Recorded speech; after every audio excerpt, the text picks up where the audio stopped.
through the waters I once again just stood alone and thought, should I run away, run my way, or follow my heart and stay around the fire? It's a lonely open door with the sun. আবার আখের রস, আবার same জায়গা, same আখের রস। লাল গাড়ি, এবার লাল গাড়ি, আমাদেরও লাল গাড়ি, আখের রসেরও লাল গাড়ি।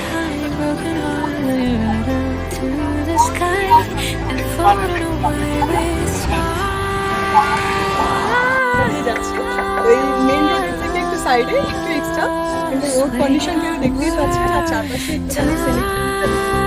অসাধারণ লাগে।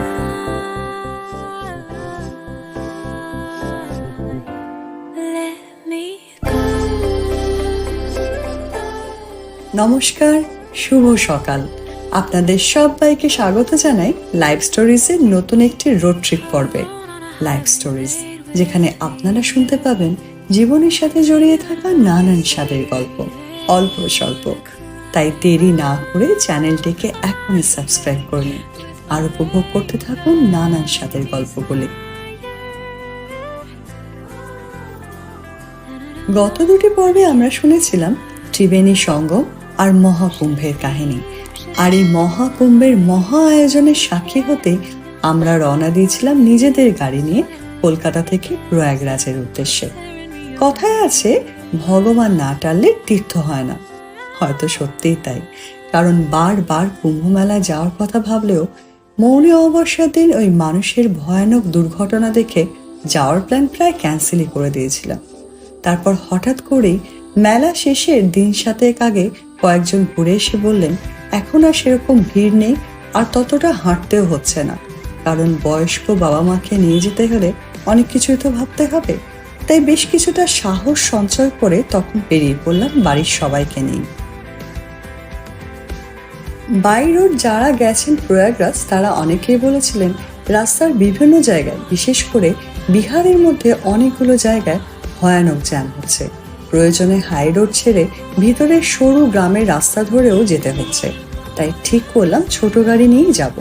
এই প্রথম এত দূর আমাদের ছোট গাড়ি নিয়ে আমরা যাত্রা করছি। অনেকটা রিস্ক ছিল, কারণ আমাদের যে গাড়িটি সেটি হলো স্যান্ট্রোর AMT মডেল, অর্থাৎ অটোমেটেড ম্যানুয়াল ট্রান্সমিশন, মূলত সিটি কার। এর আগে আমরা গোপালপুর পর্যন্ত গেলেও এত দূর, তাও আবার বাড়ির সবাই মিলে, বয়স্ক বাবা মা বাচ্চা, তো অনেকটাই আমাদের একটু রিস্ক লাগছিল, কিন্তু কিছু করার নেই। রাস্তার কন্ডিশন এবং জ্যামের কথা ভেবে আমরা রওনা দিয়ে দিলাম। এর আগে বেশ কয়েকবার রোড ট্রিপে বেরোলেও এটাই ছিল আক্ষরিক অর্থে যথার্থ রোড ট্রিপ, কারণ 4 দিনের এই ট্রিপে মাত্র একদিন আমরা হোটেলে থাকবো, আর 3টে দিনই কাটবে আমাদের গাড়িতে। জানি না সবাই সুস্থভাবে সেটা করতে পারবো কিনা, তাই বলা যেতে পারে আমাদের সবার জন্য এবং আমাদের স্যান্ট্রো AMT গাড়ির জন্য এটা একটা টেস্ট।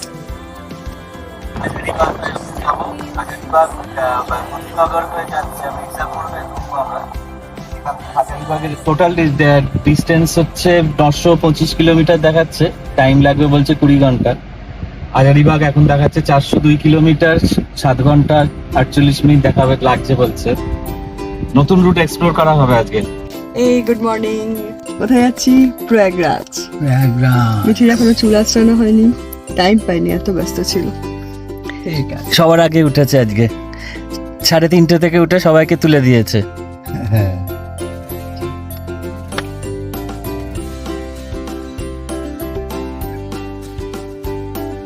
ঈশ্বরের নাম নিয়ে আমরা রওনা দিয়ে দিলাম বাড়ি থেকে, কিন্তু একটু এগোতেই দেখলাম সামনে ঘন কুয়াশার চাদর। রাস্তাঘাট আশেপাশে কিছুই দেখা যাচ্ছে না। হেডলাইট জ্বালিয়ে ধীরে ধীরে এগিয়ে যাচ্ছি, মনে হচ্ছে পুরো পাহাড়ের রাস্তা ধরে চলেছি। বিশ্বাসই হচ্ছে না এটা আমাদের কলকাতা, তাও আবার ফেব্রুয়ারির শেষ। কলকাতা থেকে প্রয়াগরাজের দূরত্ব 900 কিলোমিটার মতো। যেহেতু শুনেছিলাম বিহারের মধ্যেই ম্যাক্সিমাম জ্যাম হচ্ছে, তাই ঠিক করলাম হাজারিবাগ হয়ে ঘুরে যাব। যদিও এই রাস্তায় যেতে গেলে 100 কিলোমিটার এক্সট্রা ঘুরতে হবে, তাও শুনেছি রাস্তাটা খুব সুন্দর। আর তাছাড়া জ্যামে আটকে থাকার থেকে এটা মনে হলো বেটার অপশন। প্লাস একটা নতুন রুটও এক্সপ্লোর করা হয়ে যাবে। কারণ সত্যি কথা বলতে রোড ট্রিপ মানে কিন্তু তাই, গন্তব্যের চিন্তা না করে জার্নিটাকে উপভোগ করতে হবে। আশেপাশের প্রকৃতিকে দেখতে দেখতে জানা অজানা রাস্তা ধরে চলতে থাকা।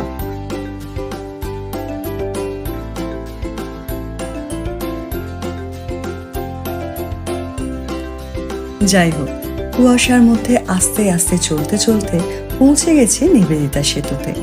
এখানে এলেই মনটা একদম অন্যরকম হয়ে যায়, মনে হয় এবার বোধহয় বাইরে সত্যিই বেরোচ্ছি। দুদিকে মা গঙ্গা আর ডান দিকে মা ভবতারিণীর মন্দির, যদিও কুয়াশার চাদরে প্রায় কিছুই দেখা যাচ্ছে না।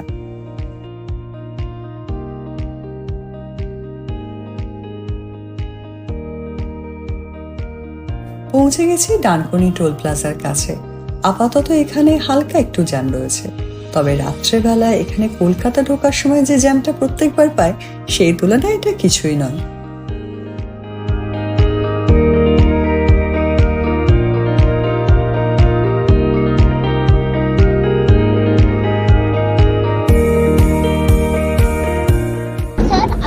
এবারের ট্রিপটা হচ্ছে অ্যাকচুয়ালি আমাদের রোড ট্রিপ, কারণ এবারে হচ্ছে 1 ডে স্টে আর 2 ডেজ হচ্ছে জার্নি।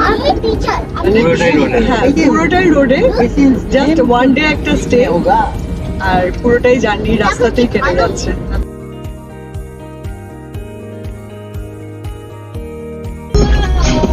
আমরা সেকেন্ড টোলে পৌঁছালাম।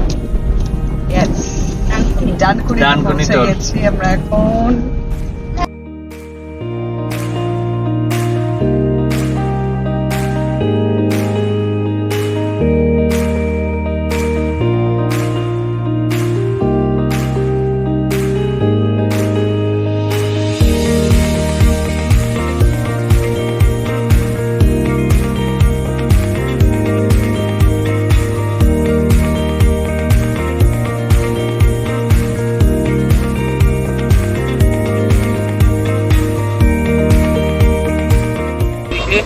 একদম দারুণ লাগছে বাইরেটা, কি সুন্দর লাগছে। মানে পুরো কুয়াশার মধ্যে আমরা কালিম্পং এ চলে এসেছি, সোনার ভেতরে।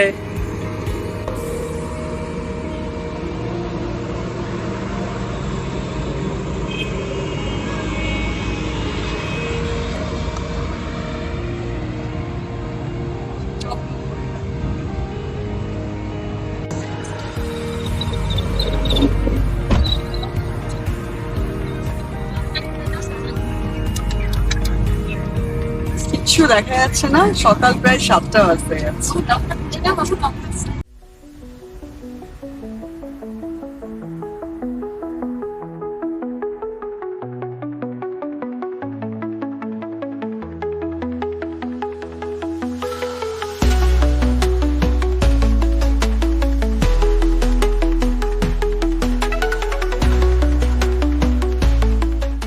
টোল পেরিয়ে গাড়ি আস্তে আস্তে এগিয়ে চললো। কোনোভাবেই স্পিড তোলা যাচ্ছে না, কারণ কুয়াশার চাদর একটুও হালকা হয়নি। বাধ্য হয়ে সিঙ্গুরের কাছে হিন্দুস্তান ধাবায় আমরা নেমে পড়লাম ব্রেকফাস্ট ব্রেকের জন্য। এই জায়গার কচুরি তরকারি আমাদের সবার ভীষণ প্রিয়। প্রতিবারই সকালে যখন এখান দিয়ে আমরা যাই, অবশ্যই ব্রেকফাস্টটা এখানেই সেরে নিই। আপনারা যদি কখনো এই রাস্তা দিয়ে যান, ট্রাই করতে পারেন, আশা করি খুব ভালো লাগবে।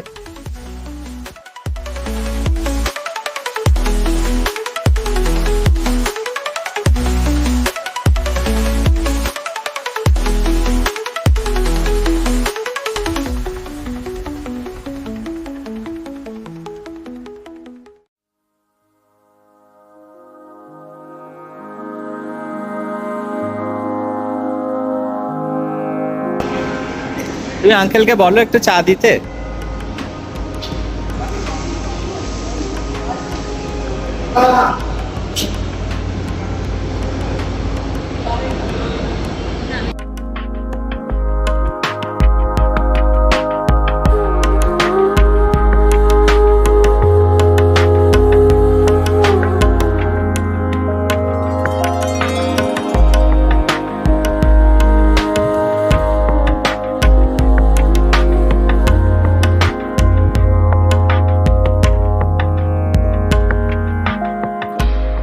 আচ্ছা, আমরা রওনা দিচ্ছি আজকে প্রয়াগরাজের উদ্দেশ্যে। সকাল 5:30 পৌনে 6টায় আমরা রওনা দিয়েছি, কিন্তু এতটাই লেট হয়ে গেছে। আর এখানে কুয়াশা আপনারা দেখতেই পাচ্ছেন প্রচন্ড রকম।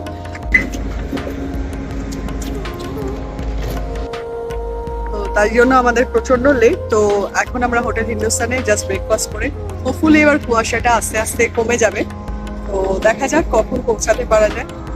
সারা রাত সারাদিন আজকে ড্রাইভ, একটা অন্যরকম সুন্দর রাস্তা দিয়ে, আশা করি ভালো লাগবে। তো ঠিক আছে, চলুন স্টার্ট করি। নিয়ে যাবে এইটা লিখতে অনেকগুলো ফ্লাইওভারই তৈরি হয়ে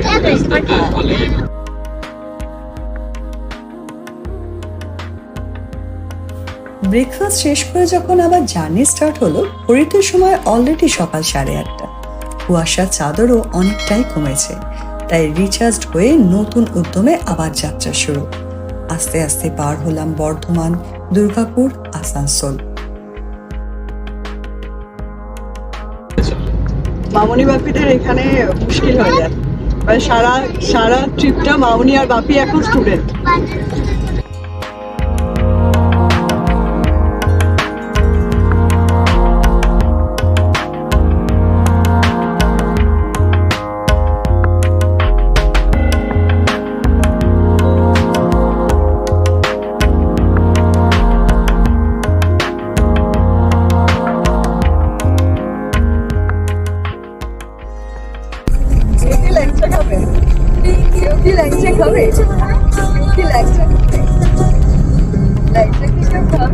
এই কত লোক ল্যাংচা খাচ্ছে, মানা আমরা রিশক্তিগড় চলে এসেছি।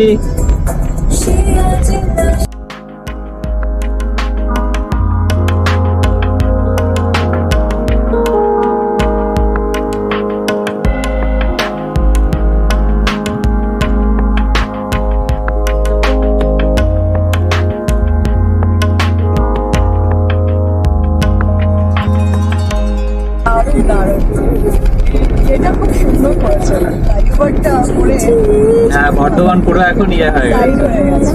এখন বর্ধমান পুরো সাইড হয়ে গেছে, পুরো দুটো এন্ট্রি পয়েন্টই একদম 4 দিয়ে বেরিয়ে চলে আসলাম। জাস্ট এক সপ্তাহ হয়নি এটা ইয়ে হয়েছে, ওপেন হয়েছে। একদম ফ্লাইওভার। একদম দুর্গাপুর আসানসোল পর্যন্ত এখন একদম পুরো রাস্তা তৈরি।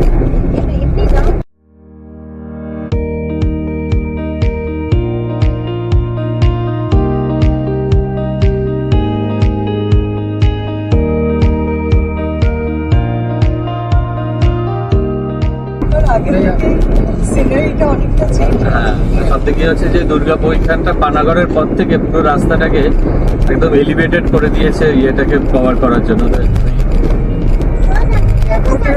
ফরেস্ট বডিটাকে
এবার আমরা পার হচ্ছি বরাকর নদীটি।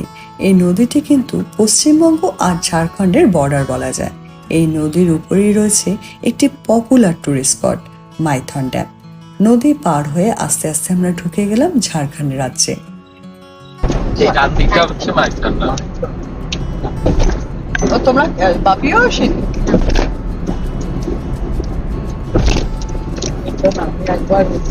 ওয়েস্ট বেঙ্গল পেরিয়ে এখন ঝাড়খণ্ডে যাচ্ছি, ঢুকছি। বরাকর নদীর ব্রিজটা জাস্ট পার হলাম, আর এখান থেকে হাজারিবাগ দেখাচ্ছে আরো 3 ঘন্টা, তাই তো?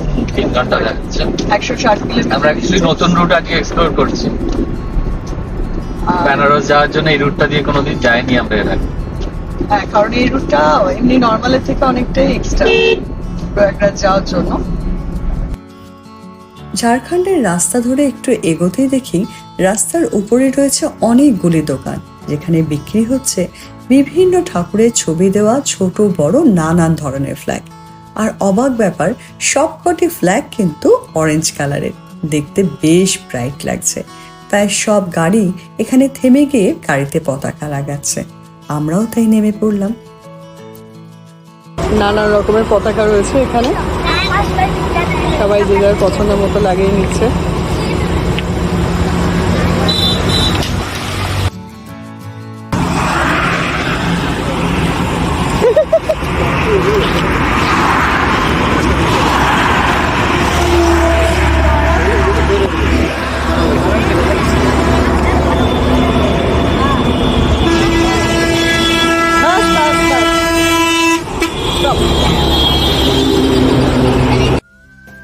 হর হর মহাদেব। ধ্যানমগ্ন মহাদেবের একটি ছবি দেওয়া সুন্দর পতাকা আমরা গাড়িতে লাগিয়ে নিলাম। প্রার্থনা করলাম যেন যাত্রার পথে ওনার আশীর্বাদ আমাদের সঙ্গে থাকে, আর সুস্থভাবে সবাই যেন এই তীর্থ কমপ্লিট করে আসতে পারি। পার হচ্ছি ধানবাদের গোবিন্দপুর জাংশনটি। এই জাংশনের কাছে রাস্তার উপরেই রয়েছে মধুবন হোটেল। গতবার অযোধ্যা যাওয়ার সময় আমরা এখানে নাইট স্টে করেছিলাম। যদি আপনারা কখনো এই রাস্তা দিয়ে যান আর নাইট স্টে করার প্রয়োজন পড়ে, তাহলে কিন্তু এই মধুবন হোটেলটি দেখতে পারেন। হোটেলটি বেশ ভালো, এবং সব থেকে বড় কথা, এটা হাইওয়ের ঠিক উপরে, তাই খুঁজতে একটু অসুবিধা হবে না। এত সুন্দর এটা। দাঁড়াচ্ছি না। হ্যাঁ? দাঁড়াচ্ছি না। না, দারুণ এটা। ও আশেপাশে আসলে আগে আমরা এরকম, তখন এই সময়টাতে আমরা মনে হয় গেছিলাম, সেবারও প্রচুর পলাশ হয়েছে। আগের বার আমরা সে মার্চে গেছিলাম, মার্চে হ্যাঁ, মানে হ্যাঁ মার্চে, ওই মানে এই সিজনটাই গেছিলাম। গেছিলাম।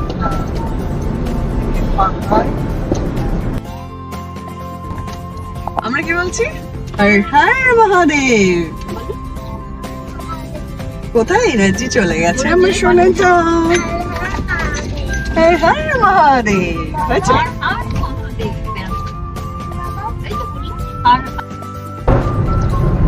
ঝাড়গ্রামে কি অনেক দেখার জিনিস আছে? ঝাড়গ্রামে? এটা ঝাড়খণ্ড। না, না, ঝাড়খণ্ড বলছো না ঝাড়গ্রাম বলছো? আর ঠিকই তো, মহাদেব যদি আমাদের রাস্তা দেখায়, কেনই বা না আমাদের দেখতে হবে? এগুলো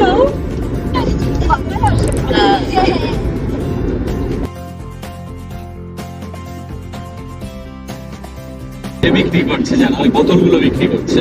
যদি 1 কোটি লোককে বিক্রি করতে পারে 100 কোটি। কি পরিমাণ বিজনেস জেনারেট হলো, সবার জন্য কাজের সুযোগ, টেম্পোরারি হোক পার্মানেন্ট হোক। চলে এসেছি তোপচাচির কাছাকাছি।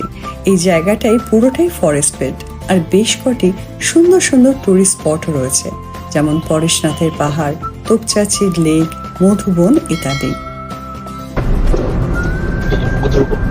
মধুবনটা হচ্ছে অনেক পরেশনাথ যাওয়ার জায়গা।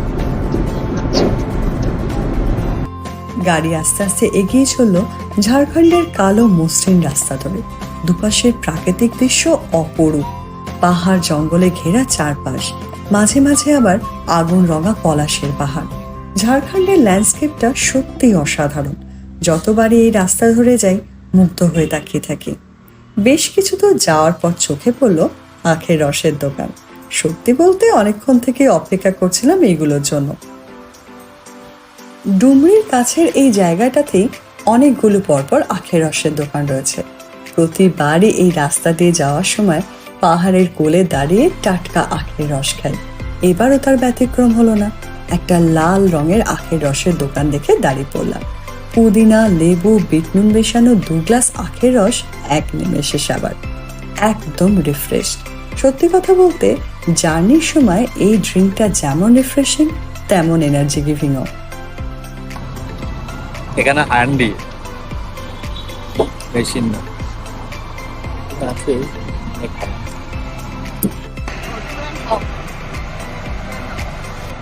এটাকেই গাড়ি দেওয়া যাবে।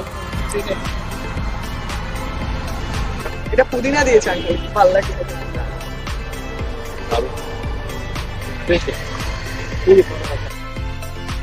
ঘড়িতে সময় দুপুর 3টে। ব্রেকফাস্টের পর বাড়ি থেকে আনা পরোটা, তরকারি আর মিষ্টি দিয়ে গাড়িতে আরেক দফা টিফিন আমরা সেরে নিয়েছিলাম। তবে এখন মনে হচ্ছে একটু লাঞ্চ ব্রেক নিতে হবে। যেহেতু ভেবেছিলাম আমরা বিহারটাকে অ্যাভয়েড করব, তাই বারহি রাস্তাটা নিলাম না। আমরা এইখান থেকে এবার বাঁ দিক নিয়ে হাজারিবাগের দিকে যাব। এই কাট আউটটা থেকে বাঁ দিক। তোমরা পারবে। হ্যালো, এই হাজারিবাগের কাট আউটটা ধরছি। তোমাদের বর্ধমানে ঠিক বেশ কিছু দূর সোজা রাস্তা ধরে এগোনোর পর আমরা নেমে গেলাম বাঁ দিকের রাস্তায়। বাড়াই বলে এই জাংশনটা থেকে সোজা গেলে হচ্ছে বারহি, আর বাঁ দিকে হচ্ছে হাজারিবাগ। রোডটা নিলাম। হাজারিবাগের রাস্তা ধরে একটু এগোনোর পর আমরা জাস্ট মুগ্ধ। দুপাশে ঘন জঙ্গল। কিছুক্ষণের জন্য তো নেমেই পড়লাম জঙ্গলে। গাড়ির সংখ্যা বেশ কম। ফাঁকা মসৃণ রাস্তা দিয়ে হু হু করে এগিয়ে চলেছে আমাদের গাড়ি।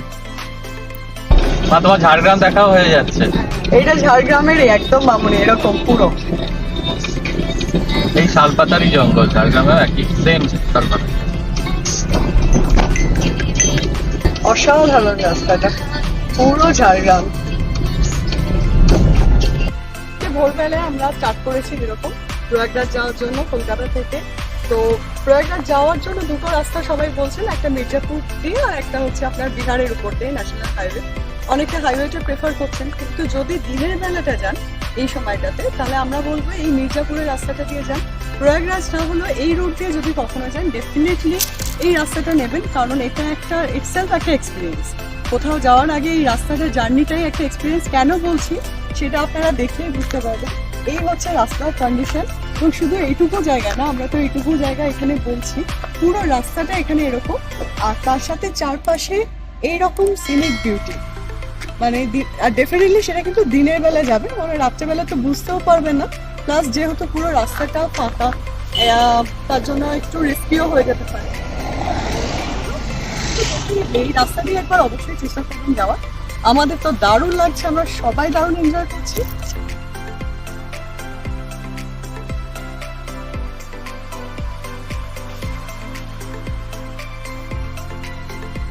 আমরা এখন দাঁড়িয়ে রয়েছি হাজারিবাগ টাউনের মধ্যে।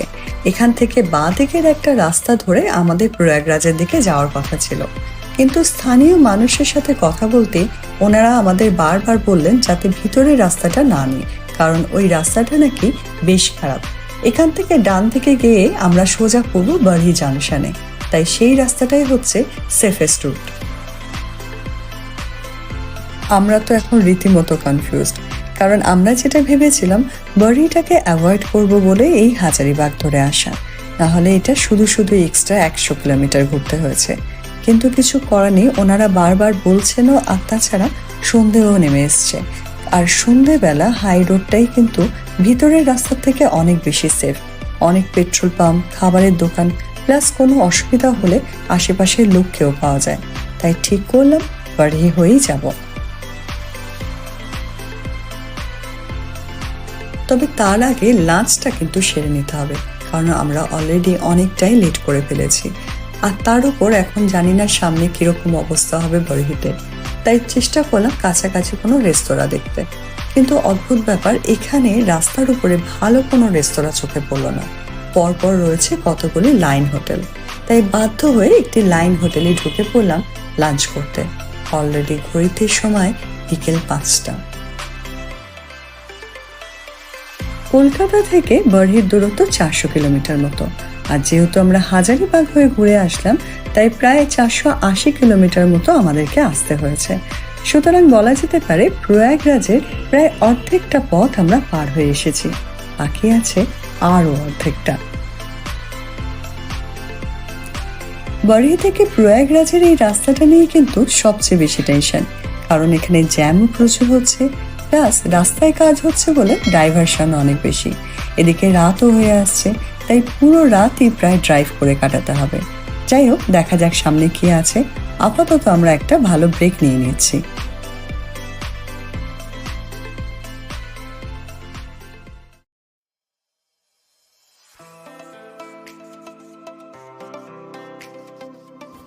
আজকের ভিডিওটি তাই এখানেই শেষ করলাম।